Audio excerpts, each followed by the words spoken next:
Hello प्रिय विद्यार्थियों, स्वागत है आपका अभिनव कैरियर एकेडमी पर। अपने मैथ का जो टॉपिक था अपना द्विघात जो बहुपद था उसको कंप्लीट कर लिया था कल। आज अपने वही शेड्यूल के अनुसार टेस्ट रखा गया है जिसमें आपको बताया था कि 30% तो जो हमने वास्तविक संख्या पढ़ा, कौन सा वास्तविक संख्याएं जो पढ़ा हमने उसका रेशियो रहेगा, और जो 70% क्वेश्चन है वो अपने बहुपद के डाले हैं। किसके डाले हैं? बहुपद के। इस तरीके से इस टेस्ट का शेड्यूल सेट किया है। तो जिसमें पहला प्रश्न है आपके पास, दो संख्याओं का मैस है 27 है और लेस है 162 है। यदि एक संख्या 54 है, एक संख्या कितनी है? 54 है, 54 है, तो दूसरी संख्या ज्ञात करनी है। यानी कि आपको इसे फर्स्ट क्वेश्चन में क्या दे रखा है? एचसीएफ दिया हुआ है और एलसीएम दे रखा है। क्या दे रखा है? एचसीएफ दिया हुआ है। एचसीएफ ये तो दे रखा है आपको 27, और जो एलसीएम है वो आपको दिया हुआ है 162। और दो संख्याएं हैं, उनमें से मैंने आपको बताया था पहली संख्या को आप p मान लेना जो आपको दे रखी है 54 यानी 54, और जो इसकी दूसरी संख्या है, जो सेकंड संख्या है, वो अपने को फाइंड करना है। उसे अपने को क्या करना है? फाइंड करके बताना है। जो जिनके ऑप्शन दे रखे हैं अपने को 36, 35, 9 और 81, इनमें से कौन सा आएगा ये बताना है। सेकंड क्वेश्चन है, यदि बहुपद px इक्वल, ये थोड़ा सही कर लेना, ये जो संख्या लिख रखी है यहां ये है, इसके लिए एक्स स्क्वायर माइनस 2x और minus 15, x square minus 2x minus 15, ये के px दिया हुआ आपको, जिसके शून्याक जो है वो a और b है। क्या मानने हैं? a और b है। तो ए बी का मान क्या होगा? ए बी मतलब यानी शून्याकों का गुणनफल क्या आएगा ये बताना है आपको। थर्ड क्वेश्चन है, एक 3 घात वाले बहुपद के शून्याकों की अधिकतम संख्या क्या हो सकती है? यानी कि the maximum number of zeros of A third degree polynomial is. Fourth question है, ऐसे बहुपद जिनके शून्याक -3 और 4 हो उसकी घात क्या होगी ये बताना है। फिफ्थ क्वेश्चन है, संख्या अपने पास 1260 1260 के अभाज्य गुणनखंडों को घातांक के रूप में लिखना है। यानी right the prime factors of 1260 in x A potent from. यानी कि आपको क्या करना है, इसके जो अभाज्य यानी कि गुणनखंड बनेंगे यानी प्राइम फैक्टर बनाने हैं और उनको घातांक के रूप में लिख के बताना है। सिक्स क्वेश्चन है, यदि बहुपद ये बहुपद है, ये सही कर लेना, ये जो बहुपद है इसको सही कर लो आप। क्या है ये? 2x की स्क्वायर प्लस x और प्लस k है। ये क्या है? 2x square plus x plus k का एक शून्यक जो है वो 3 है। इसका एक शून्यक जो है वो दे रखा है, यानी कि अल्फा आपको दिया हुआ है 3 है। तो इस k का मान क्या आएगा ये बताना है आपको। k का मान क्या आएगा? सेवंथ है, द्विघात बहुपद है, इसको भी सही कर लो थोड़ा। क्या है? X square minus 6x, x square minus 6x में शून्याकों का गुणनफल ज्ञात कीजिए। गुणनफल ज्ञात करके बताना है आपको क्या आएगा।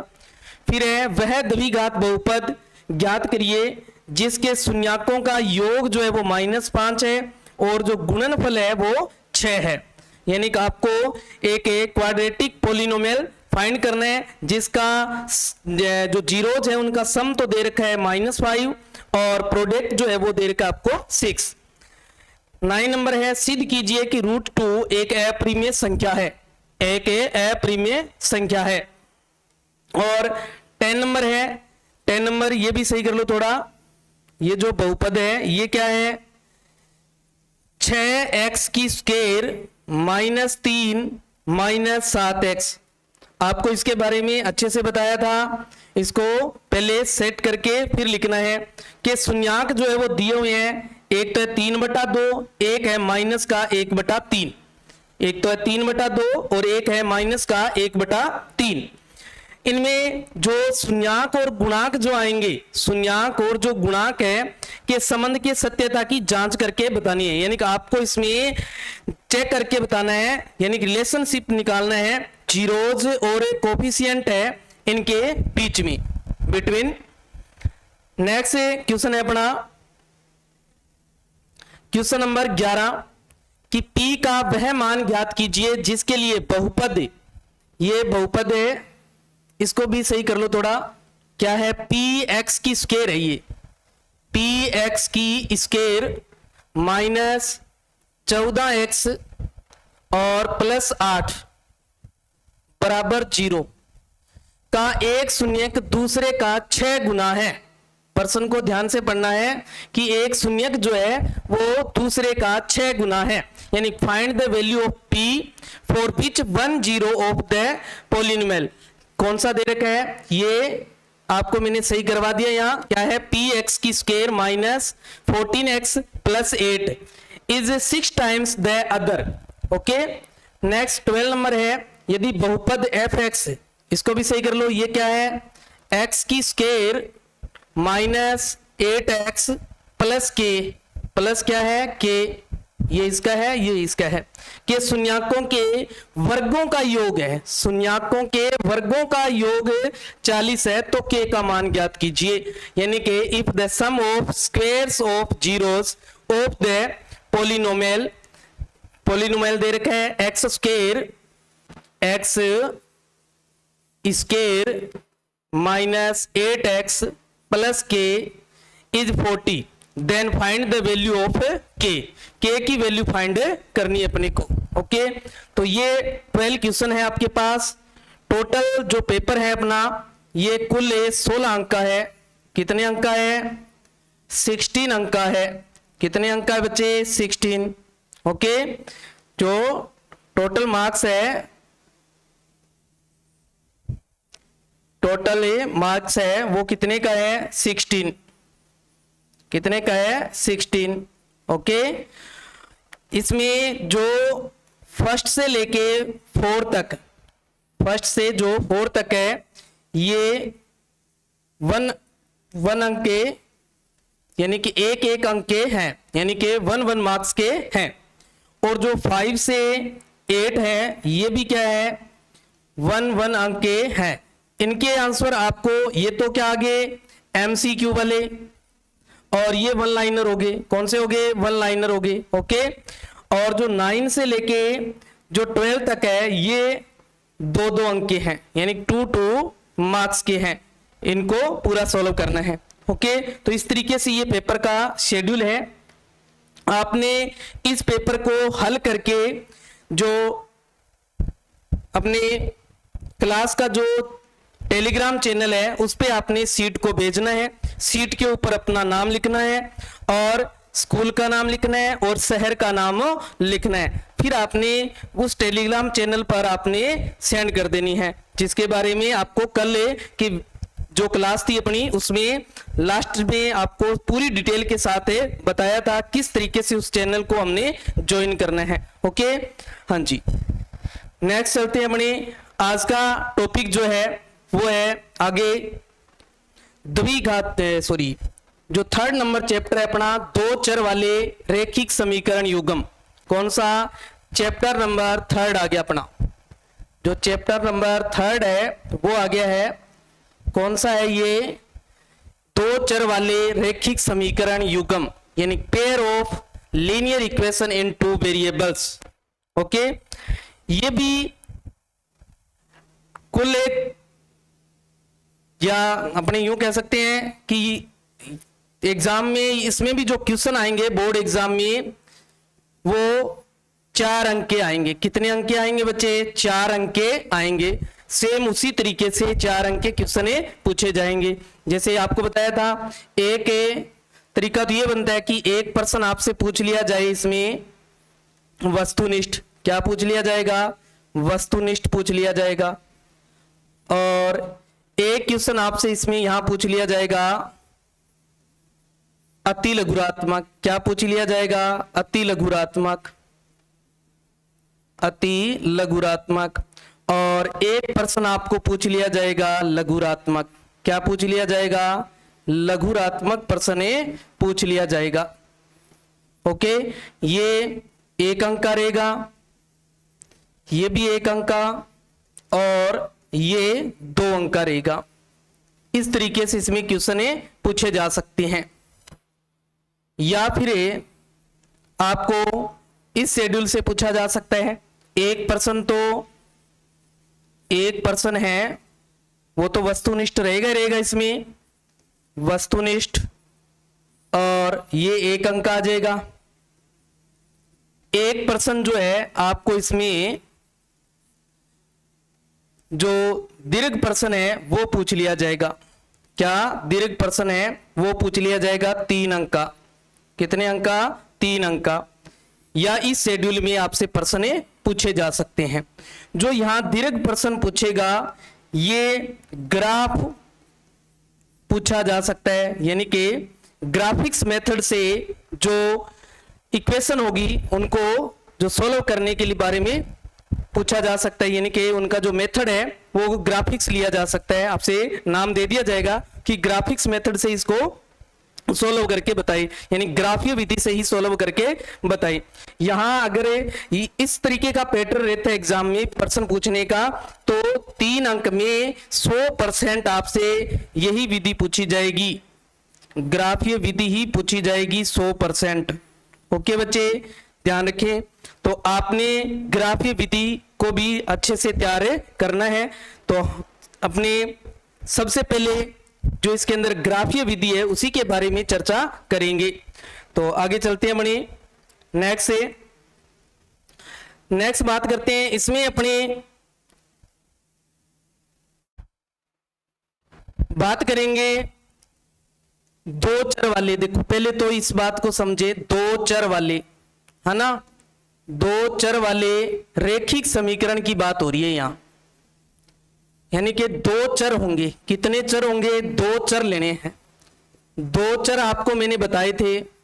चर राशियां जो होती है कौन सी होती है? जो XYZ है, यानी कि जो ABCD वाले अक्षर हैं, जो अंग्रेजी वर्ण वाला के अक्षर हैं, उनको हम क्या कहेंगे? चर। चर यानी कि वेरिएबल्स। क्या? वेरिएबल्स जो है वो कहेंगे। चर का मतलब क्या है? वेरिएबल। ठीक है, वेरिएबल्स। ओके बच्चे, तो जो वेरिएबल्स है वो क्या होंगे?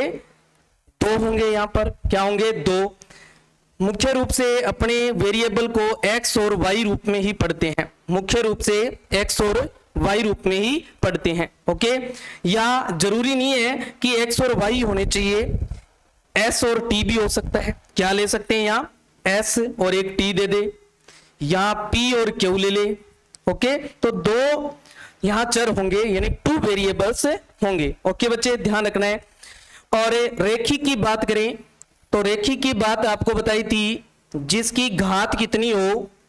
जिसकी घात 1 हो, जिसकी घात कितनी हो? 1 हो, उस समीकरण को या उस इक्वेशन को हम क्या कहेंगे? रेखिक। क्या पढ़ेंगे? रेखिक। यानी कि इसमें 2 तो चर रहेंगे और उनकी घात जो रहेगी वो क्या रहेगी? 1-1 रहेगी। जैसे एक एग्जांपल के रूप में देखते हैं अपने, जैसे अपने ले लिया यहां पर x + y + 8, है ना। अब देखो यहां 2 चर हो गए। कितने हो गए? 2 चर हो गए। घात यहां कितनी है? कुछ नहीं है, तो अपने क्या मान सकते हैं? 1-1। कितनी माननी है? 1-1 माननी है, यानी 1-1 लेनी है। अपने पावर जो है, इसकी डिग्री जो है वो आपने क्या लेनी है? 1-1 लेनी है। ओके, इसको ऐसे रूप में भी लिख सकते हैं, जैसे 2x + 3y, है ना, प्लस k ले लिया यहाँ कोई। यहां देखिए पावर कितनी है? 1 है, इसमें भी 1 है। यहां जो चर है वो x है और यहां चर क्या है? y है। ओके, यानी 2 वेरिएबल है और डिग्री जो है वो क्या है? 1 है। इस तरीके की जो इक्वेशन होगी, इस तरीके की जो समीकरण देखते हैं अपने, वो कौन से होते हैं? 2 चर वाले रेखिक समीकरण। अब आपको 2 चर वाले जो रैखिक समीकरण हैं वो एक युग्म के रूप में दिए जाएंगे। किस रूप में? युग्म के रूप में दिए जाएंगे। यानी कि आपको दो समीकरणें दी होगी। क्या दी होगी? दो समीकरणें दी होगी। उनका जो व्यापक रूप है, उनका व्यापक रूप जो है वो मुख्य तौर पर याद रखें क्या होता है? a1x plus b1y plus c1 equal 0। Okay, ऐसे ही a2x plus b2y plus c2 equal 0, ये इनके व्यापक रूप हो गए जब दो इक्वेशन ले पड़े। तो अगर सीधा आपसे पूछ लिया जाए कि दो चर वाले रेखिक युग्म समीकरण जो है अपने पास, उसका व्यापक रूप बताओ, उसका मानक रूप बताओ, तो आप क्या लिखोगे? सीधा ax plus by plus c बराबर 0 ले लेंगे। ओके बच्चे, ध्यान रखना इस चीज का। यहां जो a b c है, यहां a b और c जो है और c, ये वास्तविक संख्याएं हैं। क्या है? वास्तविक संख्याएं हैं। क्या है बच्चे? c वास्तविक संख्याएं हैं। क्या है? वास्तविक संख्याएं हैं, यानी कि रियल नंबर है। ये क्या है? रियल नंबर है। ये ध्यान रखना है आपने। क्या है? रियल नंबर है। ओके, ये चीज ध्यान रखनी है आपने। इसके बाद बात करते हैं आपने इसमें मेथड की। जो ये दो चर वाले रैखिक समीकरण हैं, इनको हल करने के जो मेथड हैं उनकी बात करते हैं। तो जो फर्स्ट मेथड है अपना, वो आ जाता है प्रतिस्थापन। कौन सा आ जाता है? प्रतिस्थापन। या प्रतिस्थापन से पहले अपने ग्राफीय के बारे में चर्चा कर लेते हैं। किसके बारे में? ग्राफीय के बारे में। ग्राफीय विधि। कौन सी विधि आ जाती है? ग्राफीय विधि। फर्स्ट जो है वो कौन सा आ गया? ग्राफीय विधि, यानी कि ग्राफिक्स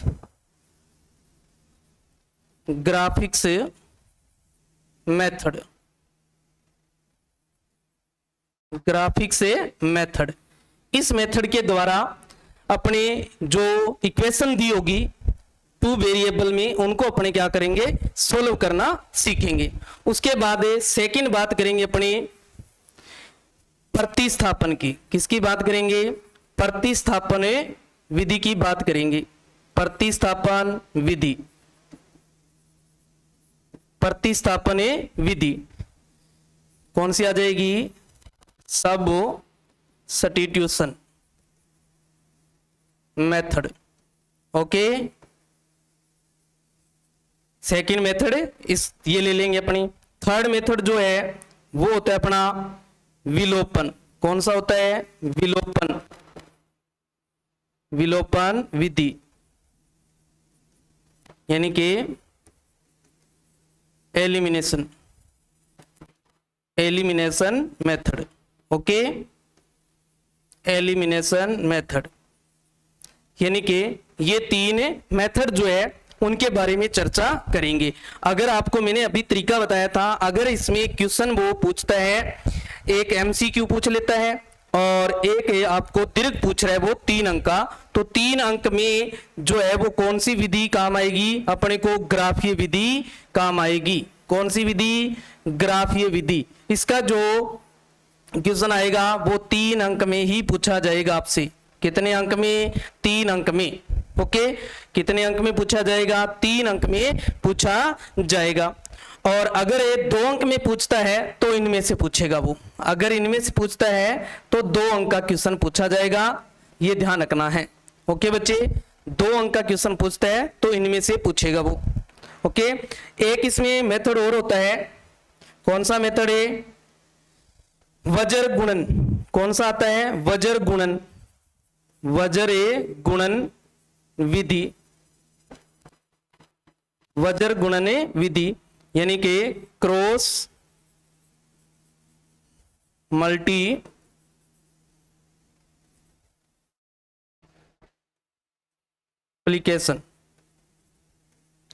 मल्टीप्लिकेशन। ओके, ये जो मेथड है 4 नंबर वाला, ये अपने इस बार एग्जाम में नहीं आएगा।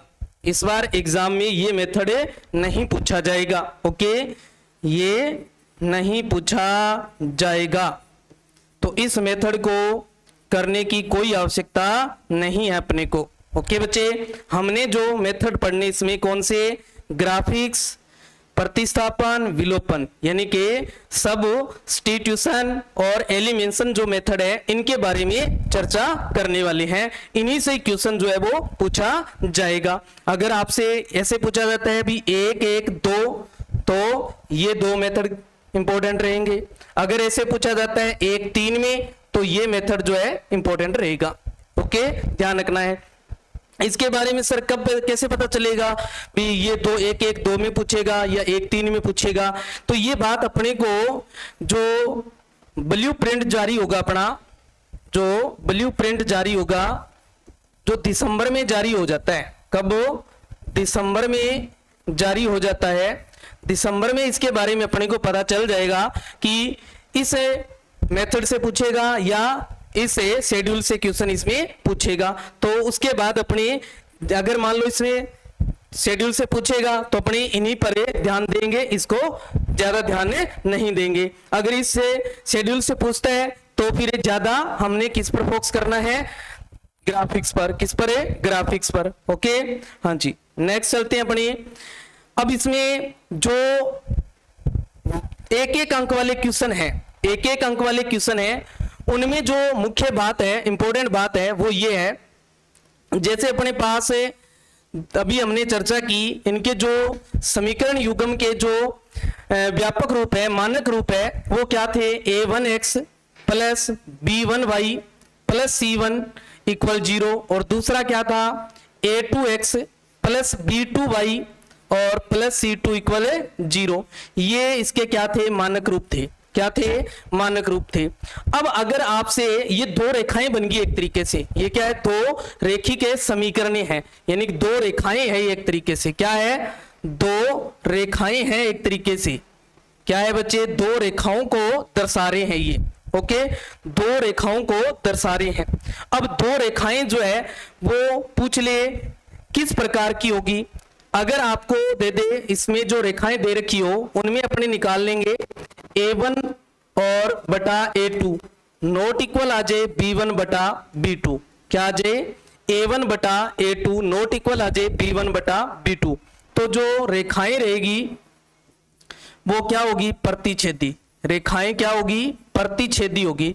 प्रतिच्छेदी का मतलब वो एक दूसरे को काटेगी। जैसे ये 2 रेखाएं आ रही है इस तरीके से, ये कहीं ना कहीं एक दूसरे को ऐसे काट रही है, देखो इस बिंदु पर काट रही है। तो ये जो रेखाएं हैं, ये रेखाएं कौन सी है, प्रतिच्छेदी रेखाएं हैं। कौन सी रेखाएं हैं, ये प्रतिच्छेदी रेखाएं हैं। इस तरीके की रेखाएं मिलेगी। तो इसके लिए जो शर्त है, वो शर्त क्या है, इसके लिए शर्त ये है कि a1 बटा a2 नोट इक्वल होना चाहिए b1 बटा b2 के।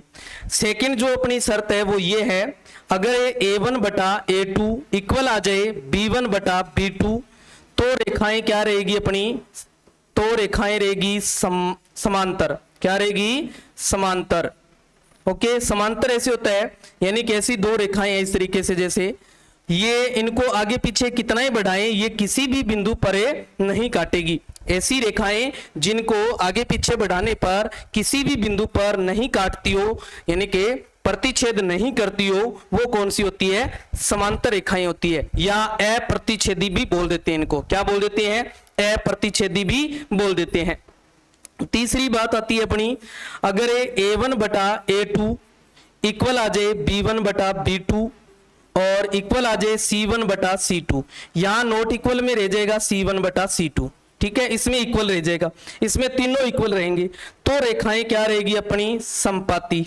तो रेखाएं क्या रहेगी, संपाती रहेगी। संपाती का मीन्स होता है, जैसे ये कोई एक रेखा है और जो सेकंड रेखा है वो इसी के ऊपर ही आएगी, ऐसे इसी के ऊपर ही आएगी ऐसे। ठीक है, जैसे इसको अपने अलग दर्शा लेते हैं, जैसे ये रेखा है, ये इसके ऊपर ही आएगी ऐसे। इस प्रकार की जो रेखाएं देखने को मिले वो कौन सी होती है, संपाती। वो कौन सी होती है, संपाती। ओके, तो ये महत्वपूर्ण है, इसमें शर्तें ध्यान रखना है, ये शर्तें महत्वपूर्ण है। जो छोटा क्वेश्चन आपसे पूछेगा जो MCQ है या वन लाइनर वाला जो क्वेश्चन है वो इसी में से ही पुट करेगा। ओके, तो ये मोस्ट है, इनको अच्छे से तैयार कर लेना है आपने। ओके, नेक्स्ट से बात करते हैं अपनी इन्हीं की। जैसे अपने पास था a1x प्लस b1y और प्लस c1 इक्वल 0।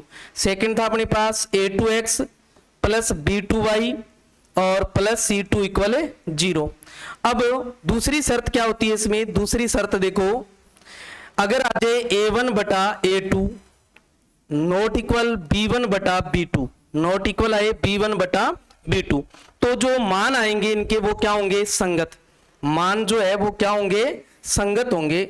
क्या होंगे? संगत होंगे। संगत का मीन्स ये होता है कि जैसे ये दो रेखाएं ऐसे, क्या है? दो रेखाएं हैं, इन दो रेखाओं को खींचने पर ये एक बिंदु पर काटेगी, जिस बिंदु पर काटती है उस बिंदु को ही अपने बोलते हैं संगत। क्या बोलते हैं? संगत बिंदु बोलते हैं। और इस बिंदु से जो x एक्स से या y एक्स से जो दूरियां हैं, ये y एक्स से दूरी हो जाएगी इसकी, और ये x एक्सिस से दूरी हो जाएगी। ये जो दूरियां हैं यानी कि x और y का जो यहां मान आएगा वही अपना क्या हो जाएगा? हल हो जाएगा, आंसर आ जाएगा। ओके, वही संगत मान होगा अपना, वही क्या होगा? संगत मान आएगा।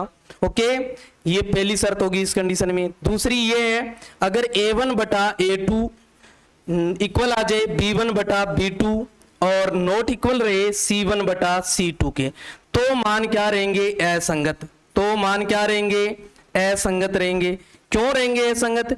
अभी अपने देखा था इससे पहले वाले में कि इस कंडीशन में रेखाएं क्या होंगी? समांतर। क्या होगी? समांतर होगी। इस तरीके से रेखाएं होगी। अब इस तरीके से रेखाएं हैं, इसका मतलब ये कहीं नहीं काट रही।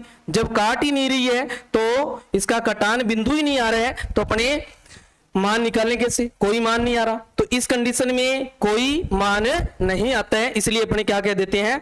असंगत। क्या कह देते हैं? असंगत। तीसरी कंडीशन में जो a1 बटा a2 बराबर है b1 बटा b2 बराबर है c1 बटा c2, इसमें भी मान संगत रहेंगे। क्या रहेंगे? संगत रहेंगे। क्या रहेंगे? संगत। क्यों? क्योंकि अभी बताया मैंने भी ये एक रेखा है, इस कंडीशन में रेखाएं क्या होंगी? संपाती होंगी। क्या होगी? संपाती होगी। संपाती का मतलब है कि एक दूसरे के ऊपर अध्यारोपित होगी। वो क्या होगी? अध्यारोपित होगी इस तरीके से। अब इनके हर बिंदु पर जो मान है वो क्या है? देखो बराबर है। क्या है? बराबर है।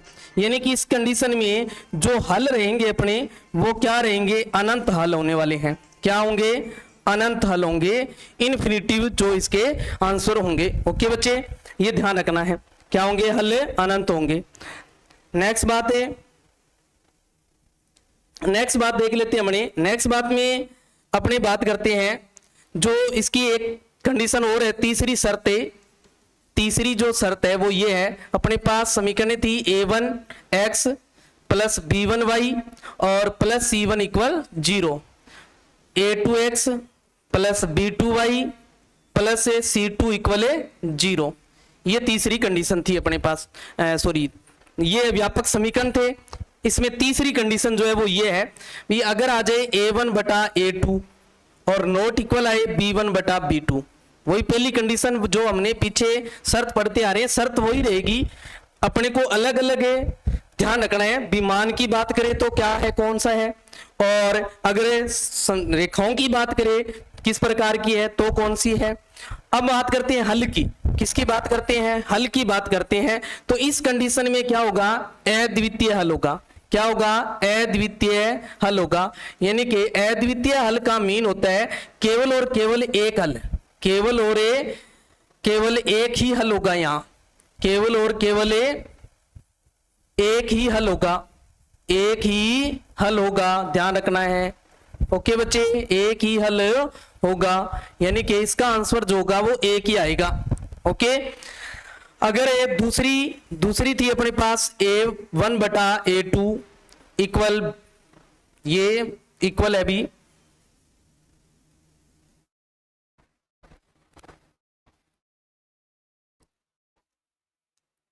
क्या है? इक्वल में है b1 बटा b2 और नॉट इक्वल आ जाए c1 बटा c2। नॉट इक्वल आ जाए C1 बटा C2। तो अब वो रेखाएं काटेगी नहीं इस कंडीशन में, देखो प्रतिच्छेद ही नहीं करेगी, समांतर होगी। समांतर है तो हल ही नहीं है, क्या है, हल ही नहीं है, कोई हल नहीं होगा इस कंडीशन में, कोई हल नहीं होगा, कोई हल नहीं होगा, कोई हल नहीं होगा। ओके, और तीसरी कंडीशन थी अपने पास A1 बटा A2 इक्वल B1 बटा B2 इक्वल C1 बटा C2। इस कंडीशन में क्या होंगे, अनेक हल यानी कि अनंत हल होंगे। क्या होंगे, अनंत हल होंगे, इन्फिनिटिव जो है आंसर आएंगे, यानी कि इसके जो सॉल्यूशन निकल के आएंगे वो क्या होंगे, अनेक होंगे, अनंत होंगे, इन्फिनिटिव होंगे। तो ये कंडीशनें हैं, इन कंडीशनों से जो छोटे क्वेश्चन आने वाले हैं वो इन्हीं कंडीशनों से ही पूछे जाएंगे, और वो किस तरीके से क्वेश्चन पूछे जाएंगे उनके बारे में भी अपनी चर्चा करने वाले हैं। तो आगे की जो क्लास रहेगी अपनी, उसमें अपने इन्हीं के बारे में चर्चा करेंगे। पहला जो क्लास रहेगी अपनी वो ये रहेगी कि ग्राफ के बारे में अपने चर्चा करेंगे। जो ग्राफिक्स मेथड है उस मेथड से जो अपने 2 वेरिएबल में जो इक्वेशन दी होगी उनको अपने सॉल्यूशन करना सीखेंगे उसके बाद है जो सेकंड मेथड था अपना प्रतिस्थापन, सब्स्टिट्यूशन मेथड जो था, उस मेथड से अपने उनको हल करना सीखेंगे। और तीसरा जो मेथड है अपना एलिमिनेशन, उससे अपने इनको हल करना सीखेंगे। उसके बाद अपने चर्चा करेंगे इनके बारे में, जो ये शर्तें लिखी है इन शर्तों से संबंधित किस तरीके से क्वेश्चन पूछे जाएंगे, इनमें भी अपने चर्चा करने वाले हैं। तो आगे से आपने जो आज टेस्ट किया, टेस्ट के बारे में जो बात की हमने, ये टेस्ट था आज का।